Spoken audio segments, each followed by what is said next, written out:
Did a sitting United States senator just get called out for obviously lying by the acting attorney general on Capitol Hill?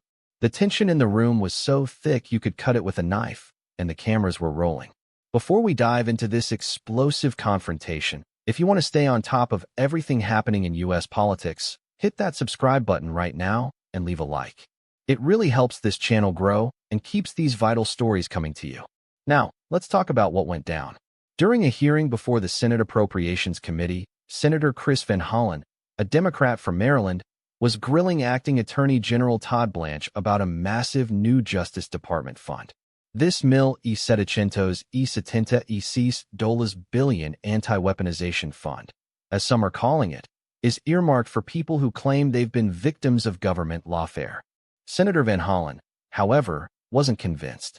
He directly accused the fund of being a slush fund for President Trump's allies, and he raised serious concerns that individuals charged or convicted for their roles in the January 6th Capitol riots might be eligible for payouts. This is a deeply sensitive issue, given that President Trump has pardoned and commuted sentences for over 1,500 people connected to January 6th. Van Hollen then dropped a bombshell. He claimed that one specific January 6th rioter, Andrew Paul Johnson, who was later sentenced to life in prison for the sexual abuse of 2 minors, had actually discussed using future restitution money from this new fund to keep his child sexual abuse victims quiet. This is a horrific allegation, and Van Hollen pressed Blanche, asking for a commitment that such an individual would not receive any payout. Blanche's response was swift and sharp. He directly stated, "Well, you're obviously lying in your question, because there's no way that this person committed to that. The slush fund, as you call it, didn't exist." This accusation of lying in a congressional hearing is, to say the least, highly unusual and inflammatory.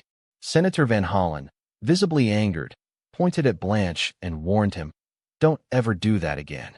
I am reporting what he said. He said on the expectation that he hoped to get some of the funds from a payout. The context here is critical. Florida authorities had indeed reported that Andrew Paul Johnson had made promises to his victims.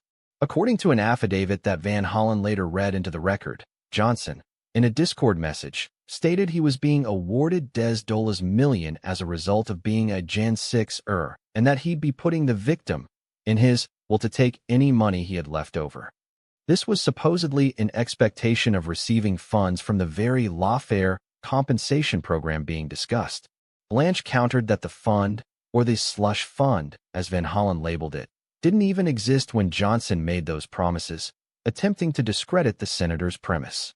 But Van Hollen pushed back, arguing, "This is the fund that the president and all of you have been telegraphing all along that you are going to use to help the president's friends." It's important to note that the Justice Department's pardon attorney, Ed Martin, is one of the few Trump administration officials who has explicitly called for restitution for those convicted in connection with January 6th, citing the lawfare they supposedly endured. However, many Democrats, like Senator Van Hollen, view the Justice Department's recent actions as paving the way for January 6th defendants to potentially benefit from such funds. So what does this all mean?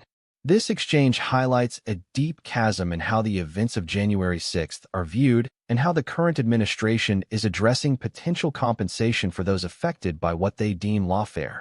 On one side, you have the argument that this fund is a legitimate mechanism to right perceived wrongs against Trump allies and supporters.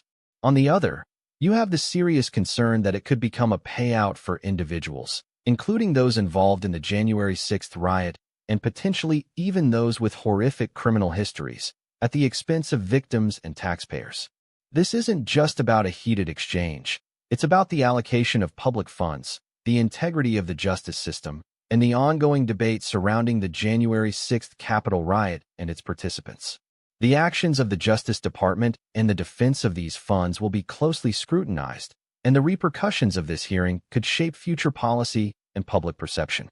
So what do you think about this? Was Senator Van Hollen making a legitimate point about potential misuse of taxpayer money, or was Acting Attorney General Blanche justified in his strong reaction?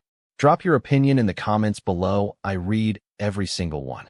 This is a developing story with significant implications for American justice and accountability. We'll be keeping a close eye on every update.